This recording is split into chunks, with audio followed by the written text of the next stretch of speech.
Hey YouTube, Vinny here for another cap of the week, and this week we're going to go to a minor league team. This is the Indianapolis Indians 1984 to 1992 cap. Now the Indianapolis Indians have been one of the preeminent minor league franchises at the AAA level. So they've been there for quite a while and they have a great following. Now currently they are a Pittsburgh Pirates affiliate, which means fans were spoiled when they saw Andrew McCutchen and the other great young players who have come through the Pirates system in the last 5 years play for Indianapolis. But during the 80s, the team was really at its peak when they had the Expos. So while the Expos maybe necessarily didn't make the playoffs every year or win the World Series in their short history in Montreal, they had a great player development system, and the AAA level was just a reason for that too. They had greats that came through the system. Randy Johnson, he was an Expo. Andres Galarraga, Delano DeShields, Marquis Grissom, Larry Walker, the native Canadian. So the team had really good players coming through the system, and just like their parent club, the Montreal Expos, it's a very similar concept, as you can see. So let's get into it. So this is a minor league cap. I got really lucky and I found this online and it fits in my size. So it's a green underbrim, which is pretty cool because at the time the Expos caps were gray underbrim, so it's definitely up my alley.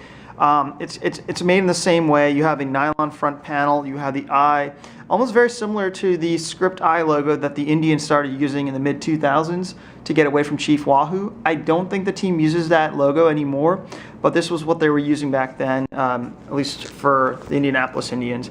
So we take a look, very clean on the inside. You've got your nylon, it's nylon all the way around, which is really awesome.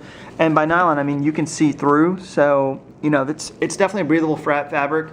It's one thing I love about my Expos cap I currently wear. Only thing is, you've noticed the sweat does go through, and I'm not really sure how to get that out, whether it's dry cleaning or trying something crazy.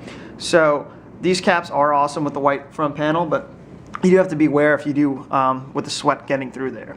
But anyway, it's still a perfect cap.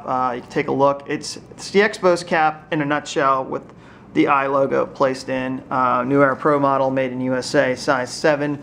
I'm not sure when this cap was made. If I had to take a guess, I'd say 1989, 1990, something of that nature. It doesn't have any minor league logos. I guess at the time they weren't required to put that, but it's really cool to see the minor league caps as well. I was able to get a couple of minor league caps. They've got some really good ones right now for creative designs. The Orem Owls and the Lake Elsinore Storm. They both have caps featuring eyes on the front, so it's kind of a little spooky. But that's the one thing you love about the minor leagues. You go out there with the family, you have fun. It's cheap entertainment, players reaching the dream. Great ballpark entertainment, the food, and some pretty cool cap designs. And catching an Indianapolis Indians game out there about 2 years ago, it's a great atmosphere there too. So it's definitely one of the better places to catch a minor league baseball game. Once again, I'm going to plug in. I really hope Montreal gets a team. They got screwed, and I'd love to see the team come through, preferably through expansion rather than having another city, have their team stolen from them.